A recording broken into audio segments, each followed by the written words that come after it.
నాకు కనిపిస్తుంది. పంచాయతీ ఎన్నికల్లో సంబంధించి కేటీఆర్ కొద్దిసేపటి క్రితం ప్రెస్ రిలీజ్ ఇష్యూ చేశారు. పంచాయతీ ఎన్నికల్లో పల్లెల తీర్పు కాంగ్రెస్ పతనానికి నాంది, అధికార దుర్వినియోగాన్ని ఎదిరించి గెలిచిన బీఆర్ఎస్ సైనికులకు శిరస్సు వంచి సలాం అని చెప్పి ముఖ్యమంత్రి కాలికి బల్పం కట్టుకొని తిరిగినా సగం సీట్లు కూడా రాలేదు పంచాయతీ ఎన్నికల్లో అని చెప్పి కేటీఆర్ ప్రెస్ రిలీజ్ ఇష్యూ చేసిన పరిస్థితుంది. సో అంటే ఓవరాల్గా ఇప్పుడు మనకు జరుగుతున్న సినారియో బట్టి చూస్తే 50% రాలేదన్నారు, కానీ 50% వచ్చింది.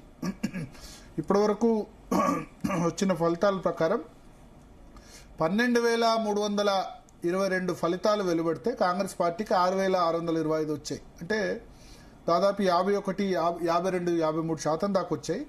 బీఆర్ఎస్కి 3,417, భారతీయ జనతా పార్టీకి 672, ఇతరులు అంటే స్వతంత్రులు కానీ రెబల్స్ కానీ వీళ్ళు 1,600 సీట్ల దాకా గెలిచారు.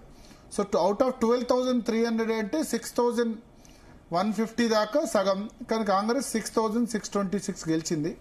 50% కంటే కొంచెం ఎక్కువగా కాంగ్రెస్ పార్టీ గెలిచిన పరిస్థితి మనకు ఓవరాల్ గా మొదటి 2 విడతలతో పోలిస్తే 3వ విడతలో బీజేపీ కాస్త వెనుకబడిందని భావించవచ్చు. లేదు, బీజేపీ రిజల్ట్ బాగుంది కదా నిర్మల్ జిల్లాలో, తర్వాత మిగతా చోట్ల చాలా మంచి రిజల్ట్ మనకు కనబడుతుంది. నిర్మల్లో కనబడుతుంది, సిరిసిల్లలో రిజల్ట్ బాగానే ఉంది. ఈ ఫేజ్ కూడా చాలా మంచి ఫేజ్ అని చెప్పాల్సి ఉంటుంది.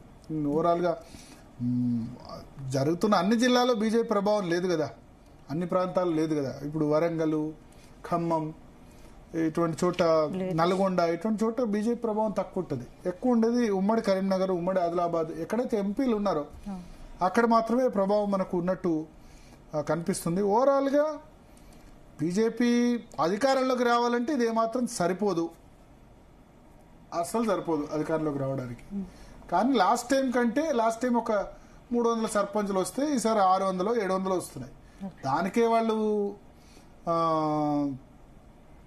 ఎక్కువ అనుకుంటే మనం ఏం చెప్పలేము.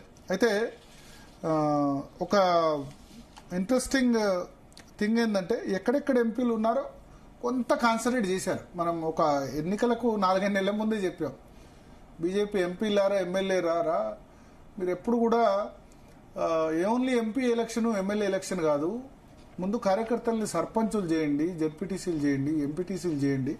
కొద్దిమంది అయినా ఆ రిక్వెస్ట్ను బహుశా ఆలకిచ్చినట్టున్నారు. బండి సంజయ్ చాలా సీరియస్ గా తీసుకున్నారు, ఈటల రాజేందర్ చాలా సీరియస్ గా తీసుకున్నారు. ఈటల రాజేందర్ మల్కాజ్గిరి కాన్స్టిట్యున్సీ కదా, కానీ ఆ అసెంబ్లీకి వచ్చేసరికి ఓన్లీ హుజురాబాద్ కిందకి వస్తుంది, మిగతా అంతా కూడా బండి సంజయ్ కిందకి వస్తుంది. సో ఈటల రాజేందర్ అక్కడే ఉండి ప్రచారం చేశారు. కమలాపూర్ మండలాలు వాటన్నిటిలో కూడా చాలా గట్టిగా తిరిగి ఆయన ప్రచారం చేశారు. బండి సంజయ్ సీరియస్ గా తీసుకున్నారు. తర్వాత ఎంపీల్లో ఇక్కడ ఆదిలాబాద్లో నగేష్ బాగానే పనిచేశారు, డీకే అరుణ బాగానే వర్కౌట్ చేశారు, రఘునందన్ రావు కూడా ప్రయత్నం చేశారు. ఎంపీల నుంచి ఉంది, ఎమ్మెల్యేల నుంచి కూడా మహేశ్వర్ రెడ్డి, తర్వాత రామారావు పటేల్ ముదోల్లో, పాల్వాయి హరీష్, వీళ్ళందరూ కూడా కొంచెం గట్టిగానే పనిచేసినట్టు మనకు అనిపిస్తోంది. అది బట్ అధికారంలోకి రావాలంటే ఇదేమాత్రం సరిపోదు, అది మాత్రం ఖచ్చితంగా మనం చూడాల్సి ఉంటుంది.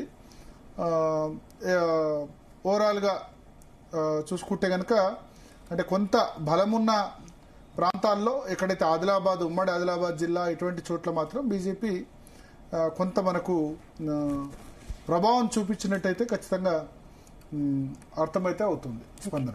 రైట్, ఓకే భరత్, ఇక నెక్స్ట్ టాపిక్ లోకి వెళ్ళే ముందు డిఎన్ఏలో షార్ట్ బ్రేక్. స్టేట్